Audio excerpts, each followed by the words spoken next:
Lisa Marie Ziegert was born in March of 1968 and spent most of her life in Agawam, Massachusetts. She was one of 4 children in a close-knit family. She loved music and played numerous instruments, including flute and saxophone, in the band at Agawam High School. She was also a drum major in the band there for 2 years. During her years at the high school, she was also a member of the National Honor Society and the American Field Service, and worked on both the school newspaper and the school literary magazine. After graduating from Agawam High in 1986, she went on to Westfield State College. She graduated cum laude with a degree in elementary education in 1990. Her dream was to be a teacher, and her love of children had led her to work for several summers at a summer camp and to teach Sunday school at her parish. Children loved Lisa as well, in large part because she remained willing to see and enjoy the silly things in life, even as an adult. Lisa did not find a teaching position straight out of college, but did get hired as a teacher's aide at Agawam Middle School, working largely with students in the special education program. Lisa still loved music, and if a song she loved came on the radio when she was driving, she would pull into a parking lot so she could turn up the radio and get out of the car to dance. She loved to draw, and often gave pieces of her artwork as gifts to friends and family. Lisa remained close with her family as a young adult, and had a close group of friends. Many of these friends were close with the entire Ziegert family. Lisa's boyfriend Blair co-owned a house with one of his friends he had in common with Lisa, and they had several other members of their friend group as roommates, including Lisa's sister Lynn. In addition to working at the middle school during the day, 24-year-old Lisa also worked in the evenings as a clerk at Brittany's card and gift shop, where she had been employed since 1989.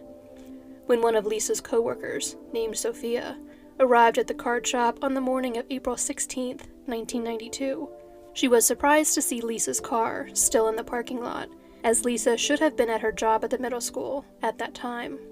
When she went to the front door, she found it unlocked. The lights were still on, and the music was still playing when she went inside. Lisa would normally turn both of them off before leaving for the night, and never forgot to lock up at the end of her shift. Sophia did not immediately panic, thinking perhaps Lisa had forgotten something at the store the night before, and had returned on a break between classes, maybe turning on all of the lights and the music to help her open the store while she was there. Sophia called out Lisa's name, but got no answer. She walked up and down the aisles looking for Lisa, but did not find her. She did find Lisa's purse behind the counter near the cash register. At this point, Sophia knew that something was wrong, and her fears only increased when she found a back room in disarray. She ran out of the store and to another business across the street to call the police. Lisa had not reported to work at Agawam Middle School on the 16th, which was unusual enough that the school called her mother, inquiring about her. Lisa's mother, Dee, did not immediately panic, assuming there was an innocent explanation for Lisa not going to work, like her oversleeping, which was unusual but not impossible. Word of the scene at the card store and Lisa's disappearance got around the small community quickly, however, reaching Lisa's sister Lynn shortly after Sophia called the police. Lynn went to her mother's job to tell her that Lisa was missing, and at that point, Dee realized that something truly was wrong. At the card store, police found a dent in the door that looked like a heel mark, and boxes in the back that were crushed as though someone had been on top of them. There was also a small amount of blood splatter on several boxes. It appeared that Lisa had somehow been lured to the back of the store, where there had been a struggle. Police theorized that she had been taken out a back entrance on the side of the building and into an alley. 2 doors and a card rack were removed by police as evidence. No money was found to be missing from the cash register. Lisa's shift on the 15th had started at 4 p.m., and she was supposed to close the store at 9. She was the only employee at the store for her shift. A police officer had noticed that the lights at the card shop had still been on at 3 a.m. and put it in his notes, but could not follow up on it, because he was then called to transport a prisoner. Lisa had spoken with the owner of the carpet store next door for about 15 minutes before he left to go home at 7:35 after closing his store. They commiserated over the parking problems at the shopping center, caused by people using its lot when going to the nearby bowling alley instead of the stores in the center. Before he left, he told Lisa he wouldn't be challenging any of the drivers because, in his words, there are a lot of crazy people out there. Authorities were eventually able to narrow down the time of Lisa's disappearance to a short window of time. The last transaction on the cash register occurred at 8:20 p.m. Another customer arrived at the store at 9:05, but found it empty. She thought she heard a noise from the back of the store, but left without investigating it. This meant Lisa vanished sometime between ringing out the purchase at 8:20 and when the customer arrived just after 9 on April 15th. Scent tracking dogs were brought in, and nearby drains and sewers were searched. Officers searched the surrounding area on foot, and helicopters were used to search the area from above. Both the state police and the FBI were brought into the investigation. The Westfield River was not far from the shop, so its banks were also searched. Numerous people who knew Lisa, both in Massachusetts and in Connecticut, were interviewed. For most of the day on the 16th, the case was treated as a missing persons case, but on the 17th, Agawam Police Lieutenant Robert Campbell told the press that the chances of Lisa simply walking away from the store were slim, and the following morning, he formally announced that the case was considered a kidnapping, as their investigation had ruled out other possibilities. April 19th was Easter Sunday in 1992. With Lisa still missing, all 12 churches in Agawam passed out white ribbons for their congregants to wear as a sign of hope that Lisa would soon be found and of support for her family at their services that morning. Later that day, around 2 p.m., a man was walking his dog just a few miles away from the card shop. Looking into a wooded area off of Route 75, he saw what appeared to be a partially clothed woman's body and called the police. Based off of the clothing with the body and a charm bracelet on her wrist, the woman was quickly identified as Lisa Ziegert. Lisa's autopsy would show that she had been raped, and in addition to numerous defensive injuries, she had suffered 8 knife wounds. The fatal wound had been to her neck. Lisa's disappearance had been followed by 3 days of snow and sleet, so when investigators responded to the scene, they were up to their ankles in mud. They followed in each other's tracks so as to preserve evidence, such as the tire tracks that were visible in the area. After visiting the crime scene, Agawam Police Detective Wayne Macy sped over to the Ziegert house, fearing that if he slowed down at all, he would lose his nerve and leave the difficult task of informing Lisa's family of her death to someone else. He tried to think of the least offensive word he could use for dead.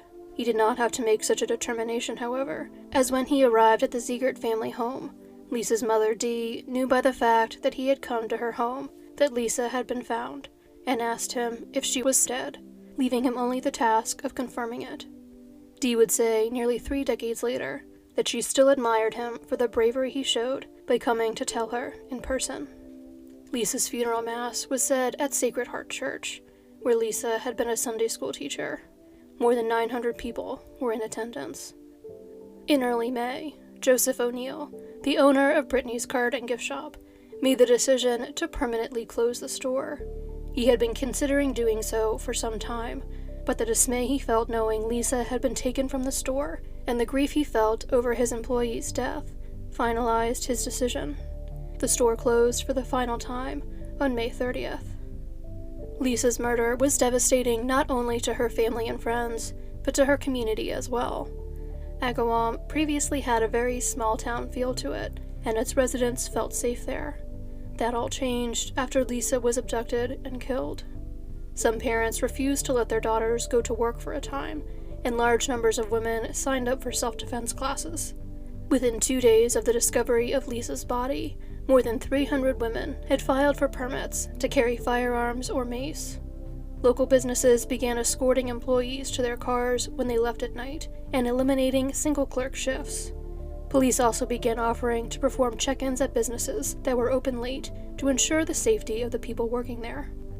All 8 members of the Detective Bureau at the Agawam Police Department were put on the case, and 8 other investigators from other agencies joined them. The FBI provided resources for the investigation, and the Connecticut State Police were brought in because of the proximity of the site where Lisa's body was found to the state border. Lisa's case was being worked on nearly constantly, with investigators working shifts of 18 hours or longer, spanning every day of the week, for several months. Community organizations and local businesses donated a total of $5,000 for a reward for information that led to the arrest of Lisa's killer. A single-source male DNA sample had been identified from the crime scene. While DNA science was still a relatively new tool in law enforcement, it played an important role in the investigation.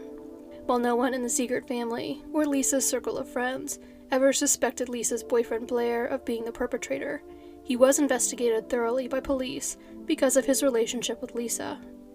He had an alibi for the time of the murder, and his DNA was not a match to that found at the crime scene. Numerous other friends and associates of Lisa's were investigated and had their DNA tested as well. No DNA match was found, and no other clues tying any of them to the crime could be identified. Investigators were flooded with tips. They investigated and ruled out owners of trucks similar to a suspicious vehicle seen in the area the night of Lisa's death, a man who threw out some carpet and a t-shirt at a local car wash, and a man who had allegedly gone to the snack bar at Lisa's women's only health club so that he could stare at women while they exercised.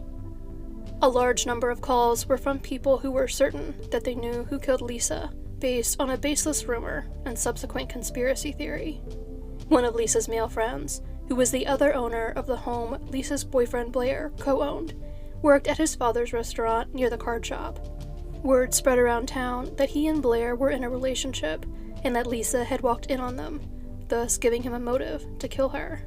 While that would have been a potential motive had the story been true, it was a total fabrication, with no evidence to support it. The friend was the son of a retired police detective, which led to allegations that Lisa's case remained unsolved because police were covering up the involvement of the son of one of their own. Since his friend was connected both to the police and to Lisa, he may have been an early topic of speculation, which subsequently gave rise to the false love triangle rumors.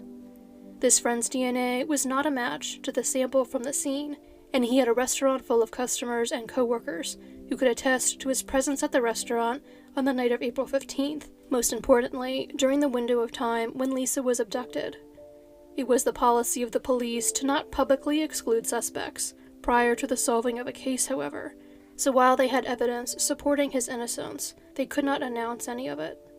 People who believed the rumors would continue to call in, claiming he was guilty, every time there was a renewed appeal for information in the case for decades, which did nothing to help the investigation. Despite ongoing investigative efforts, police eventually ran out of leads. "It's like you hope the hand of God is going to come down and tap you on the shoulder," Detective Macy told the Union News on the first anniversary of Lisa's murder. But it turns out to be just rehashing old leads and trying to come up with new angles. Investigators were therefore optimistic when the national television program Unsolved Mysteries featured Lisa's case in October of 1993. Detective Macy went to California so that he could be at the show's phone bank when the segment first aired and receive any tips as soon as they came in. Within an hour of the broadcast, more than 100 tips related to the case were called in from throughout the Northeast. One of these tips was from the customer who had entered the card shop just after 9 p.m. on the day of the crime, which allowed authorities to identify such a narrow window of time during which Lisa was abducted. A few other tips worth following up on were received as well, but the case remained unsolved. While Lisa's time teaching children in Agawam was cut short, her family made sure she still made a major impact on education in the area. In 1995, Lisa's parents donated $1,100 to Agawam High School's science department for the purchase of equipment that would allow them to hold classes on genetics, a subject that remained close to their hearts, as they still hoped it would help solve their daughter's case. They also established the Lisa M. Ziegert Memorial Fund, which distributed over $35,000 in scholarships within the first decade that followed Lisa's murder. On the 10th anniversary of her death, the fund donated $10,000 to the children's section at the Agawam Public Library. Lisa continued to remain an important part of her family's lives in the years following her murder. When she got married, Lisa's sister Lynn and her new husband brought the bouquet Lisa should have carried as the maid of honor at their wedding to her gravesite. The anniversary of Lisa's death was regularly marked by a candlelight vigil. Dee Ziegert never turned down an interview request, and even as years dragged on without answers, she remained committed to using the media to keep her daughter's memory alive and continue her family's mission to get justice for Lisa. The strongest piece of evidence police had in the case was the DNA found at the scene. However, they could never find a match to it in any criminal database, despite regularly checking for one. They therefore began looking at alternative means by which to use the DNA to generate leads. In September of 2016, Hampton District Attorney Anthony Gallooni released 2 images developed following more than a year's worth of work by Parabon Nanolabs. Parabon used the DNA from the crime scene to predict certain physical characteristics of the man it belonged to, and generated sketches showing what he may look like at 2 different ages. More than 170 tips were called in after the sketches were released. It would be almost exactly 1 more year before the contributor of that DNA was identified. On September 18, 2017, more than 25 years after Lisa's murder, it was announced that an arrest had been made in her case. 48-year-old Gary E. Shara was in custody, charged with first-degree murder, aggravated rape, and kidnapping. Shara's involvement in the case had first been suggested in 1993. Police in Agawam received a phone call from a divorce lawyer in Seattle who told them he had a client who believed her soon-to-be ex-husband had something to do with Lisa's murder. Joyce McDonald Shara had lived with her husband Gary in his hometown of Longmeadow, Massachusetts, just east of Agawam. She claimed that he was unusually interested in the media coverage of Lisa's case and would hurry into the room whenever it was mentioned on the news and remain fixated on the television for the duration of the report. Police followed up on Gary Shara, but Joyce's credibility was quickly called into question. According to friends, she had a long history of mental health issues and alcohol abuse.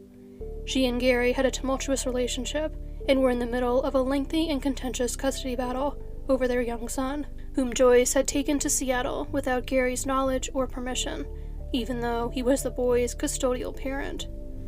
Because of the notoriety of Lisa's case, police had previously received numerous tips from women claiming their partners had been involved that turned out to have been called in following infidelity, abuse, or a breakup in the relationship. The circumstances surrounding Joyce and Gary's relationship raised concerns that this may have been one of those tips. Gary was contacted, but denied any involvement in the crime and investigators' requests for a DNA sample. A file on Gary Shara was created and remained in the case file. Shara did speak with investigators more than once about Lisa's case. Investigators compiled a list of men they had files on who had previously refused to submit DNA samples. Shara was on that list.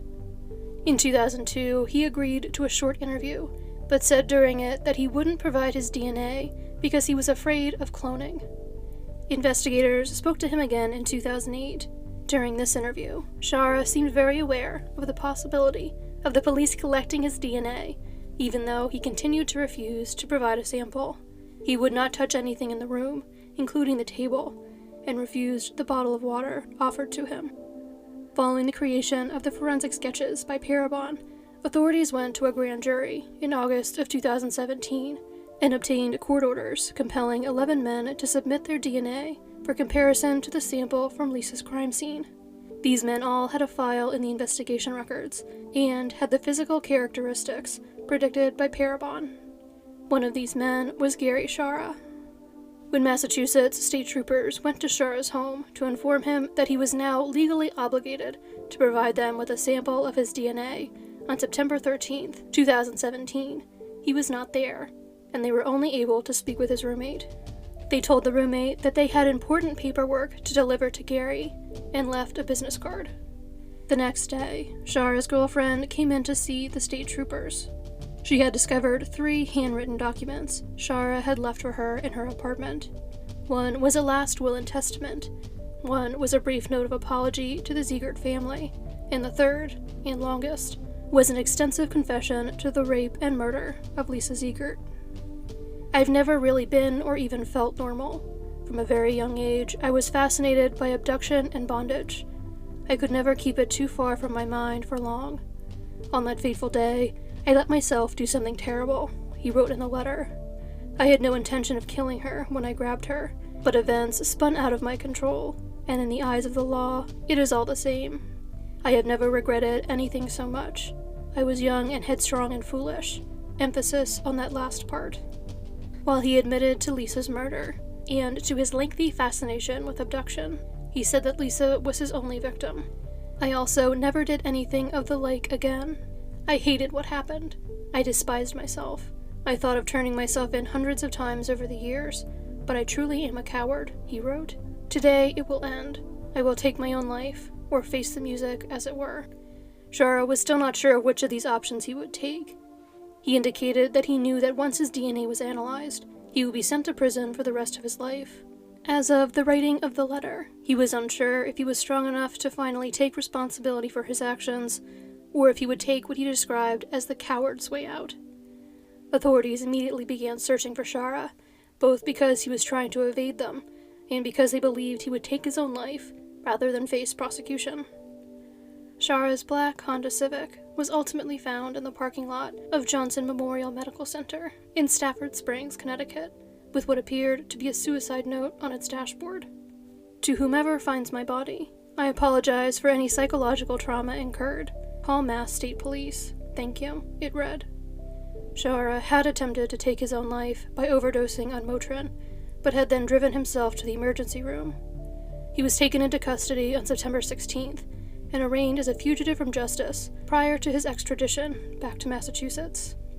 Search warrants for both Shara's apartment and his girlfriend's apartment had been issued and were executed on September 15th.